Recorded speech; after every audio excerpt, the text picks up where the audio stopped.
Gordon, great to see you as always. Nice to be here. Now, can you give us a brief introduction to Hargreaves and the three main pillars that you often refer to? Yes, well, in Hargreaves we like to talk about the three pillars in the business. So first of all, we've got the services pillar. Now that works in four main industry sectors, so general industry, energy, environmental and UK infrastructure. Typical there is framework contracts, which many of them are inflation protected, and we have a number of blue chip customers, and we have no more than 9% concentration with one customer. So that's the services business. The second pillar we talk about is our joint venture in Germany called HRMS. Now that has three parts to it. It has DK Recycling, which is the largest recycler of waste materials from steel plants in Europe. Produces about 280,000 tonnes of pig iron and about 5,000 tonnes of zinc.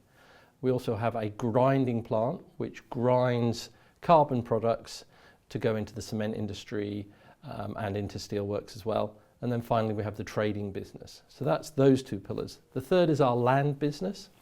So we have a land portfolio predominantly in the north of England and Scotland, and that has three big projects. There is Blindwells, a big development just outside Edinburgh, Westfield, a development near Fife with an EFW being built on it as we speak, and then finally the Unity joint venture project near Doncaster.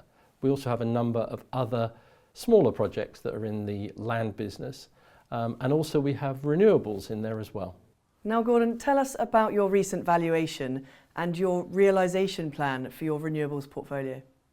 Yes, well, we've flagged to shareholders for a few years now that this was coming down the track with our renewables business, and we're now matured to a level that we can clearly see a route to value. So we're flagging that up to shareholders now.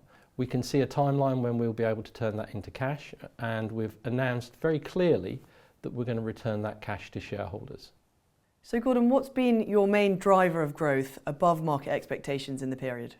Yes, I think we're very fortunate. We have over 60 contracts, and a feature of many of those is that they have indexation clause in them which protects us from inflation.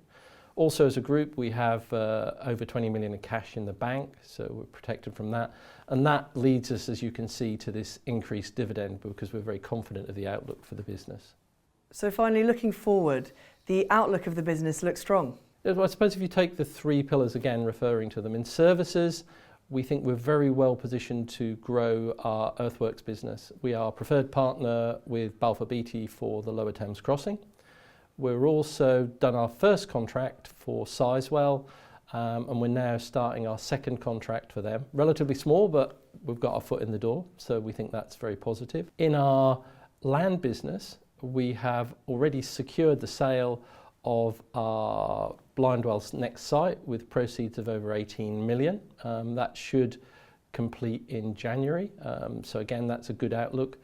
Westfield, the EFW there is coming out of the ground, so we're getting a lot of interest for people who want to access the cheap heat and power, so that's a positive. And Unity, again, on the junction of the M18, M180, we're getting a lot of interest from people who want to use the site for industrial units.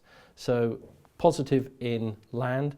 Finally, in Germany, one of the perverse issues is that if we see the trading starting to come down, which we are doing, that releases capital, and we're looking to repatriate those back to shareholders once the time is appropriate. Gordon, thank you very much. Great to speak to you. Thank you very much.